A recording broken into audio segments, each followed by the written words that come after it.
इत्फल एक बात बता दीजिए। श्रीमती प्रियंका गांधी वाड्रा।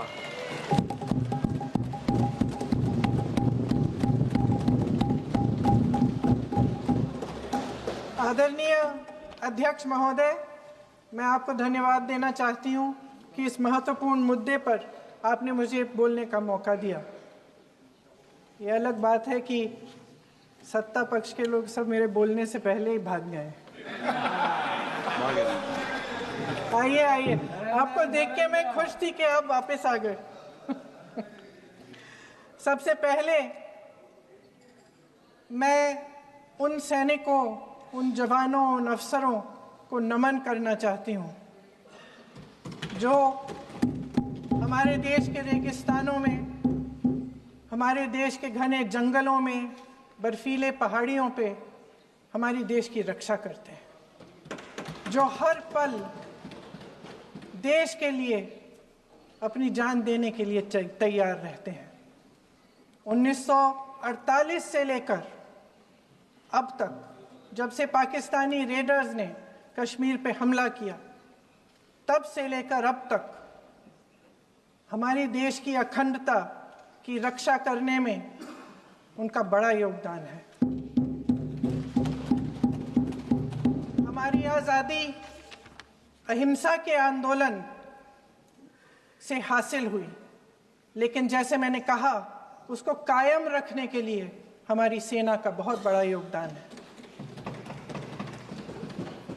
अध्यक्ष महोदय, कल मैं सदन में बैठी हुई सबके भाषण सुन रही थी। आदरणीय रक्षा मंत्री महोदय ने बोला, सत्ता पक्ष के कई मंत्रियों ने बोला। 1 घंटे का रक्षा मंत्री जी का लंबा भाषण था।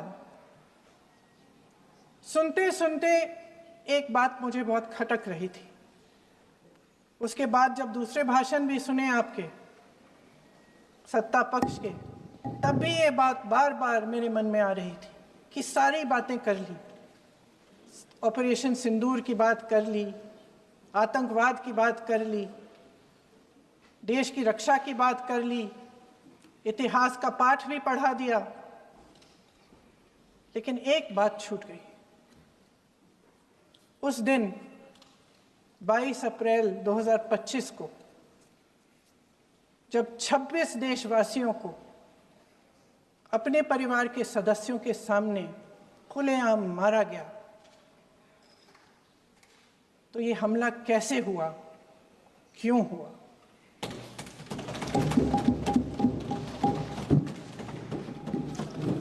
अध्यक्ष महोदय, ये लोग बैसारन वैली में, पहलगाम के पास कश्मीर में क्या कर रहे थे? आजकल पब्लिसिटी का दौर है, प्रचार का ज़माना है। कुछ समय से हमारी सरकार ये प्रचार कर रही थी कि कश्मीर में आतंकवाद ख़त्म हो गया है, कि कश्मीर में शांति है, अमन चैन है। प्रधानमंत्री जी ने खूब भाषण दिए, देशवासियों को कहा कि चलिए कश्मीर चलिए, सैर करिए। कई बार मैंने ये भी देखा मीडिया पर, टीवी पर, कि कश्मीर जाइए, ज़मीन खरीदिए, अब वहाँ अमन चैन है, शांति का वातावरण है। इसी बीच शुभम द्विवेदी, एक कानपुर के नौजवान, और उनके पूरे परिवार ने तय किया कि वो कश्मीर जाएंगे। शुभम द्विवेदी की 6 महीने पहले शादी हुई थी। उसकी पत्नी ने कहा कि उनके बीच एक ऐसा रिश्ता था, प्रेम और दोस्ती का ऐसा रिश्ता था कि वो एक दूसरे को बच्चों की तरह हंसाते थे। सोशल मीडिया पर एक वीडियो भी जारी है जिसमें पूरा परिवार एक साथ बैठा हुआ ताश खेल रहा है और ऐसे हंस रहे हैं, ऐसे हंस रहे हैं कि उस वीडियो को देख के किसी का भी दिल टूट जाए कि इस परिवार को इस तरह से उजड़ने क्यों दिया हमने। 22 अप्रैल 2025 को बैसारन वैली में मौसम का मिजाज अच्छा था। जैसे हर रोज़ लगातार 1000 से 1500 लोग वहाँ पहुँचते थे, उसी तरह से उस दिन भी तमाम पर्यटक वहां पहुंचे। वहां का रास्ता आसान नहीं है अध्यक्ष महोदय जी, जंगल से जाना पड़ता है, पहाड़ों के बीच जाना पड़ता है, घोड़े से जाना पड़ता है। ये परिवार वहां पहुंचे, मौसम सुहाना था, उनके बच्चे ट्रैम्पोलिन पे खेल रहे थे, कोई जिपलाइन कर रहा था, कोई चाय पी रहा था, तो कोई कश्मीर की सुंदर वादियों की ठंडी हवा का मजा ले रहा था। शुभम अपनी पत्नी के साथ एक स्टॉल पे खड़े थे। तभी अचानक 4 आतंकवादी जंगल में से निकलते हैं और शुभम को वहीं अपनी पत्नी के सामने मार डालते हैं। उसके बाद वे वहां से पूरे वैली में 1 घंटे के लिए लोगों को चुन चुन कर मारते हैं। किसी के पति को अपनी पत्नी के आंखों के सामने, किसी के पिता को अपने बेटे के सामने, चुन चुन कर 26 लोगों को मार डालते हैं।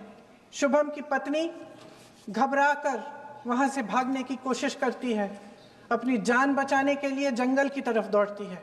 वहां पता चलता है कि तमाम लोग जंगल की तरफ दौड़े हैं और अपनी जान बचाने की कोशिश कर रहे हैं।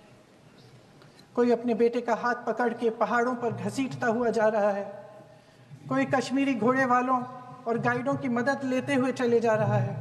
कोई रास्ता नहीं है, कोई तरीका नहीं है, लेकिन किसी न किसी तरह से शुभम की पत्नी के शब्दों में किसी ऐसी शक्ति ने हमको बचा कर रखा कि हमें किसी न किसी तरह से हम अकेले नीचे पहुंचे। और मैं उनके लफ्ज पढ़ना चाहती हूं, क्योंकि उन्होंने कहा कि इस पूरे समय जब 1 घंटे के लिए चुन चुन कर भारतीय नागरिकों को मारा जा रहा था, इस पूरे समय उसे एक सुरक्षाकर्मी नहीं दिखा, एक सैनिक नहीं दिखा।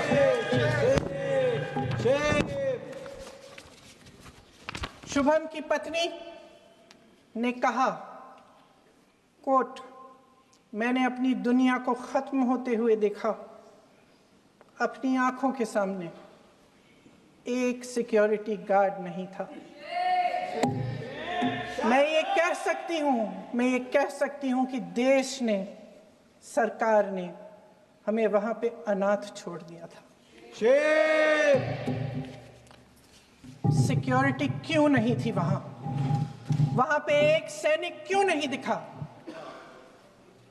क्या सरकार को मालूम नहीं था कि यहां रोज 1000 से 1500 पर्यटक जाते हैं?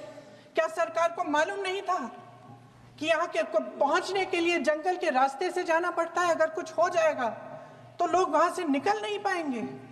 एक चिकित्सा का इंतजाम नहीं था, फर्स्ट एड का इंतजाम नहीं था, कोई इंतजाम नहीं था, ना सुरक्षा का ना फर्स्ट एड का।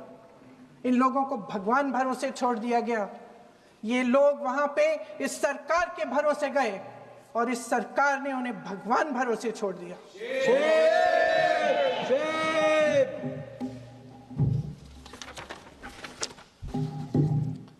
मैं पूछना चाहती हूं, ये किसकी जिम्मेदारी थी? इस देश के नागरिकों की सुरक्षा की जिम्मेदारी किसकी है?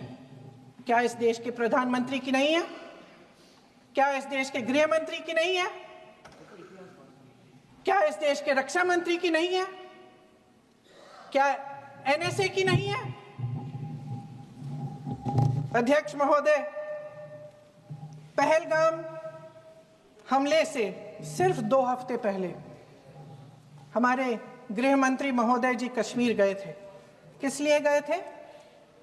जो सुरक्षा की व्यवस्था है इसको देखने के लिए गए थे, इसको रिव्यू करने के लिए गए थे। और उन्होंने वहां कहा कि आतंकवाद पर विजय प्राप्त हुई है। ये 2 हफ्ते पहले है।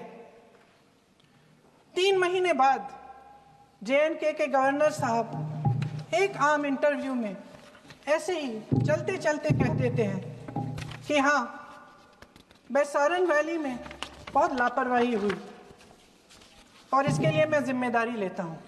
ऐसे ही चलते चलते और वो बात होती है, खत्म भी वहां होती है और वहीं खत्म हो जाती है। उनसे जिम्मेदारी ली भी नहीं जाती, कोई सवाल नहीं उठाता, कोई जवाब नहीं देता। अध्यक्ष महोदय, उस हमले की जिम्मेदारी एक आतंकवादी गुट जिसका नाम टीआरएफ है थोड़े दिनों बाद लेती है। कौन है ये टीआरएफ? 2019 में ये गुट बना। 2020 में इसने कश्मीर में आतंकवाद का काम शुरू कर दिया और 2020 अप्रैल 2020 से लेकर 22 अप्रैल 2025 तक इन्होंने 25 आतंकवादी हमले किए। गृह मंत्री महोदय ने जब यूपीए सरकार के समय के आतंकवादी हमले गिने तो लगभग 25 गिनवाए थे अभी अपने भाषण में। इस गुट ने कश्मीर में 25 हमले 2020 और 2025 के अंदर एक पूरी लिस्ट है इन हमलों की। मेरे पास इतना समय नहीं है इसलिए मैं एक एक को नहीं पढ़ना चाहती, लेकिन मैं इतना कहूंगी कि इनमें रियासी का हमला भी था 2024 का, जिसमें 9 लोग मारे गए और 41 लोग घायल हुए। कुल मिलाकर 2020 से लेकर 22 अप्रैल 2025 तक टीआरएफ ने 41 सेना और सुरक्षा कर्मियों की हत्या की, 27 सिविलियन की हत्या की और 54 लोगों को घायल किया था। भारत सरकार ने टीआरएफ को आतंकवादी संगठन का दर्जा कब दिया? 2020 में दिया, 2021 में दिया, 2022 में दिया, 2023 में दिया। 3 साल बाद, 3 सालों के लिए ये आतंकवादी गतिविधियां कर रहे हैं और आप इनको आतंकवादी संगठन तब कहते हैं 2023 में? इसकी क्या वजह थी? ये सब सरकार के संज्ञान में था और आप मुझे बताना चाहते हैं, सत्ता पक्ष के नेता बताना चाहते हैं कि ये सब आपके संज्ञान में था, लेकिन कोई भी एक ऐसी एजेंसी नहीं है हमारी सरकार की जिसको पता चला कि ऐसा हमला, ऐसा भयानक हमला होने जा रहा है हमारे देश में, कि पाकिस्तान में बैठे हुए इस हमले की योजना बन रही है कि हम भारत जाके हैवानियत करेंगे, 26 लोगों को मार डालेंगे और हमें पता ही नहीं है। क्या ये हमारी एजेंसियों की विफलता है कि नहीं है? ये बहुत बड़ी विफलता है, ये एक बहुत बड़ी विफलता है। जानते थे कि ये गुट है, जानते थे कि 5 सालों से ये आतंकवादी हमले कर रहा है, अध्यापकों को मारा, आर्मी के बड़े बड़े अफसरों को मारा, आम जनता को मार डाला, पुलिस वालों को मार डाला, और आप इन पे निगरानी नहीं रख रहे थे। और ये जो एजेंसियां हैं इनकी जिम्मेदारी कौन लेगा? क्या आईबी चीफ ने अपना इस्तीफा दिया? क्या किसी ने इस्तीफा दिया? गृह मंत्री जी के कार्य क्षेत्र में आता है इंटेलिजेंस ब्यूरो। क्या गृह मंत्री जी ने इस्तीफा दिया? इस्तीफा छोड़िए, जिम्मेदारी ली।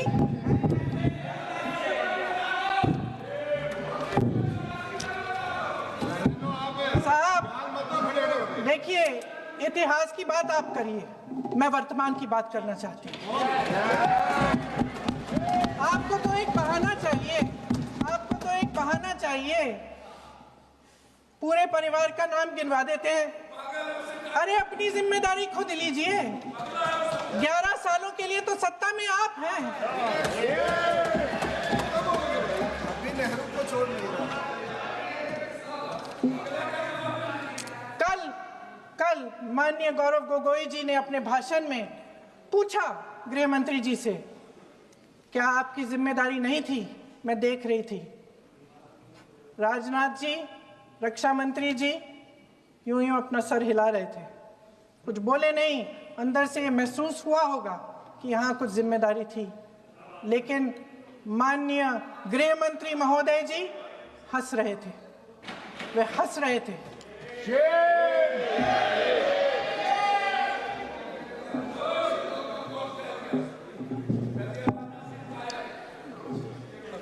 अध्यक्ष महोदय, कल सत्ता पक्ष और आज भी सत्ता पक्ष के नेताओं ने 2008 के मुंबई के हमलों का जिक्र किया, बार बार कहा कि मनमोहन सिंह जी की सरकार ने कुछ नहीं किया। ये तो जानकारी होगी ना कि उसी समय जब वो आतंकवादी हमला चल रहा था तभी उन आतंकवादियों को मार डाला था, एक बचा था और उसको भी फांसी दे दी थी 2012 में। महाराष्ट्र के मुख्यमंत्री ने इस्तीफा दिया, देश के गृह मंत्री ने जिम्मेदारी लेकर इस्तीफा दिया। एक जवाबदेही थी पब्लिक के प्रति, एक जवाबदेही थी इस देश की जनता के प्रति, इस देश की धरती के प्रति।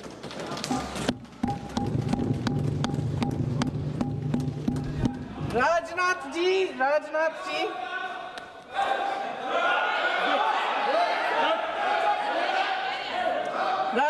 जी तो पुलवामा, उरी और पठानकोट के समय गृह मंत्री रहे थे। आज वे रक्षा मंत्री हैं और हमारे गृह मंत्री महोदय श्री अमित शाह जी के नाक के नीचे पूरा मणिपुर जल गया, दिल्ली में दंगे हुए, पहलगाम में हमला हुआ और आज भी वे उसी पद पर बैठे हैं। क्यों? अध्यक्ष महोदय, बमबारी से अखबारों के हेडलाइन बनते हैं, मगर कहानी सुरक्षा में की चूक में भी है। आज देश खोखले भाषण नहीं सुनना चाहता, देश जवाब चाहता है, तसल्ली चाहता है कि सच उससे छिपाया नहीं जाएगा। देश जानना चाहता है कि उस दिन अप्रैल 22, 2025 को क्या हुआ और क्यों हुआ। आप तो खुद अपनी पीठ थपथपाने में लगे रहते हैं। सेना, देश, संसद से सच छुपाते हैं। ऑपरेशन सिंदूर जब शुरू हुआ, हम सब ने समर्थन किया, सब एकजुट होकर खड़े हो गए इस देश के लिए। दोबारा होगा, दोबारा खड़े हो जाएंगे। अगर हमारे देश पे हमला होता है तो यहाँ इस सदन में किसी भी पार्टी का हो, कोई भी हो, सब आपका समर्थन करेंगे। और हमें अपनी सेना पर गर्व है कि उन्होंने इस बार भी दृढ़ता से लड़ाई लड़ी, धैर्य से लड़ाई लड़ी, वीरता से लड़ाई लड़ी। लेकिन इस ऑपरेशन का सिंदूर का क्रेडिट, उसका श्रेय तो हमारे प्रधानमंत्री जी चाहते हैं। सही भी है, ठीक है, सही है, श्रेय ले। ओलंपिक्स में हमारा मेडल आता है, उसका भी श्रेय लेते हैं, लेकिन सिर्फ श्रेय लेने से नहीं होता नेतृत्व, जिम्मेदारी भी लेनी पड़ती है।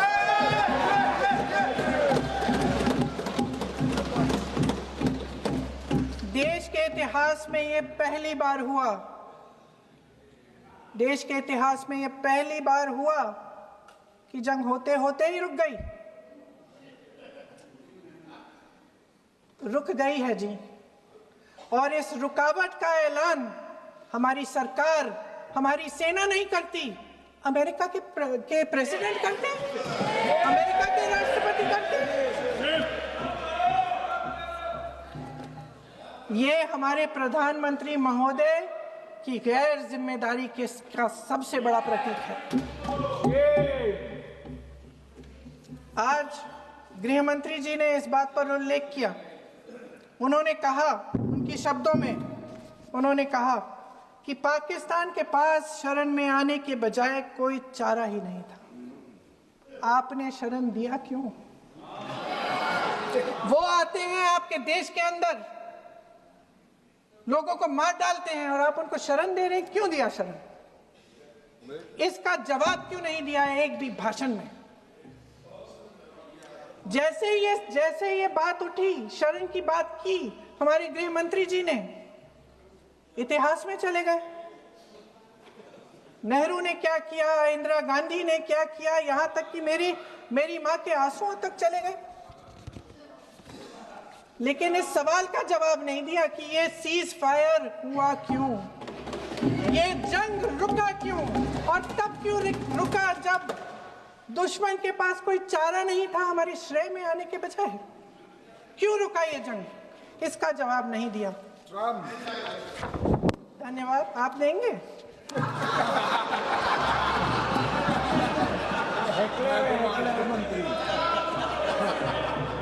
देना भाई देना, आपको टाइम मिलेगा तो। टाइम नहीं मिलेगा आपको शायद। वैसे महोदय, मेरी माँ की आंसू की बात किए, मैं इसका जवाब देना चाहती हूँ। मेरी माँ के आंसू तब गिरे जब उनके पति को आतंकवादियों ने शहीद किया, जब वे मात्र 44 साल की थी। और आज अगर मैं इस सदन में खड़ी हूं और उन 26 लोगों की बात कर रही हूं, मैं इसलिए कर रही हूं क्योंकि मैं उनका दर्द जानती हूं, महसूस करती हूं।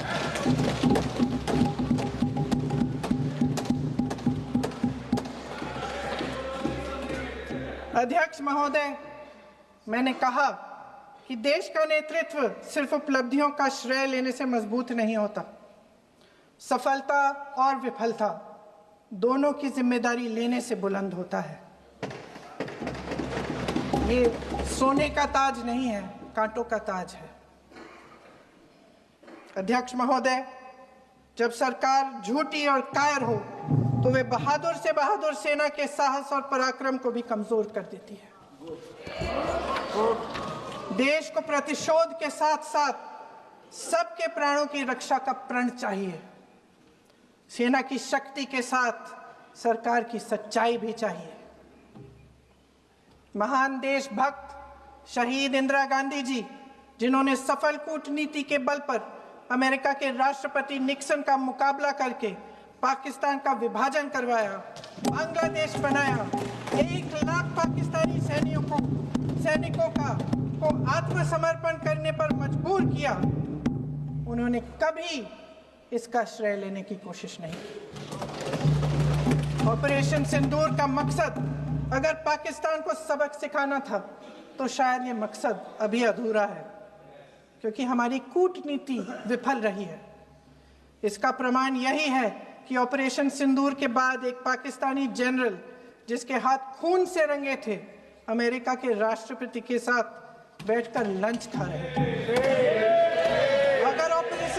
अगर ऑपरेशन सिंदूर का मकसद आतंकवाद को खत्म करने का था तो पाकिस्तान को संयुक्त राष्ट्र के आतंकवाद विरोधी समिति का अध्यक्ष चुने जाने से इस मकसद को धक्का लगा है। इसकी जिम्मेदारी कौन लेगा?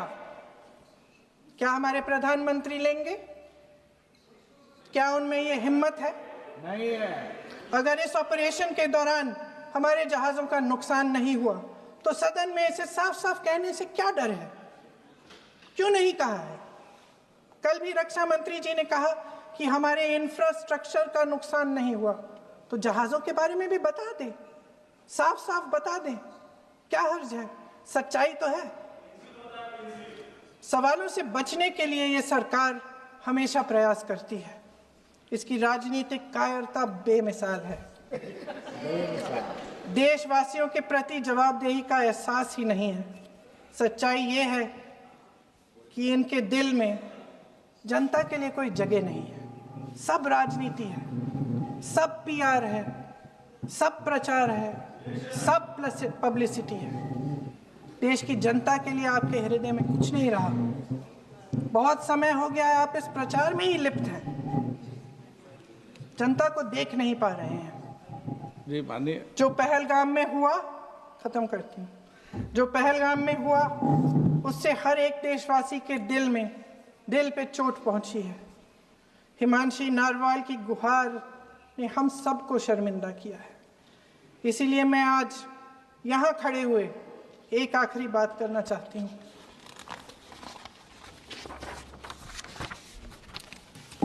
इस सदन में लगभग सभी के पास सुरक्षा है, सुरक्षा की व्यवस्था है। हम जहां भी जाते हैं हमारे साथ सुरक्षा कर्मी आते हैं। आपको भी मिल जाएगी, आप मंत्री बन जाएंगे, आपको भी मिल जाएगी। मैं मजाक की बात नहीं कर रही हूँ, थोड़ा सा धैर्य रखिए। उस दिन पहलगाम में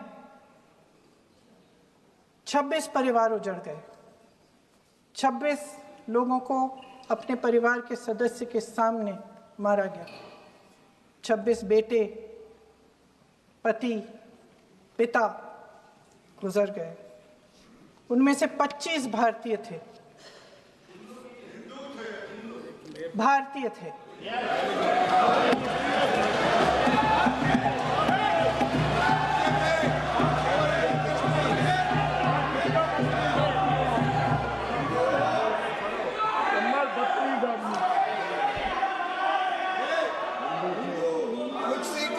जितने भी लोग बैसारन वैली में थे और जो 25 भारतीय मारे गए, उनके लिए कोई सुरक्षा नहीं थी, कोई सुरक्षा नहीं थी। आप कितने भी ऑपरेशन कर डालें, आप इस सच्चाई के पीछे छुप नहीं सकते, इसे नकार नहीं सकते। आपने उनको सुरक्षित नहीं किया। कोई शर्म नहीं है, कोई शर्म नहीं है, कोई शर्म नहीं है और ना कभी होगी। सुन लीजिए, सुबह भी मैं शिव मंत्र बोल के आई हूं। इनको क्या पता शिव मंत्र क्या है? शिव मंत्र खत्म कर लूं अपना भाषण। शिव मंत्र मैं एक बार उन 25 भारतीयों के मैं एक बार उन 25 भारतीयों के नाम इस सदन में पढ़ना चाहती हूं, ताकि यहां बैठे हर सदस्य को यह एहसास हो कि वे भी हमारी तरह इंसान थे, किसी राजनीतिक बिसात के मोहरे नहीं थे। वे भी इस देश के बेटे थे, वे भी इस देश के शहीद हैं। उनके परिजनों के प्रति हम सब की जवाबदेही बनती है। उन्हें सच्चाई जानने का हक है। समीर गुहा भारतीय, बिट्टन अधिकारी, मनीष रंजन, हेमंत सुहास जोशी, विनय नारवाल, सुशील नथनियल, अतुल श्रीकांत पुणे, सैयद आदिल हुसैन शाह, चंद्वानी, रामचंद्रन, संजय लक्ष्मण लेले, दिनेश अग्रवाल, दिलीप दिल से, प्रशांत कुमार सतपति, JS चंद्रमौली। अब आप बोलिए, अब आराम से बोलिए। JS चंद्रमौली, यतीश परमार, S मधुसूदन राव, सदस्य नारेबाजी का सदन नहीं है। शैलेश कलाटिया, ये तरीका ठीक नहीं है आपका। मंजुनाथ राव, कौस्तभ गणबोटे, शुभम द्विवेदी,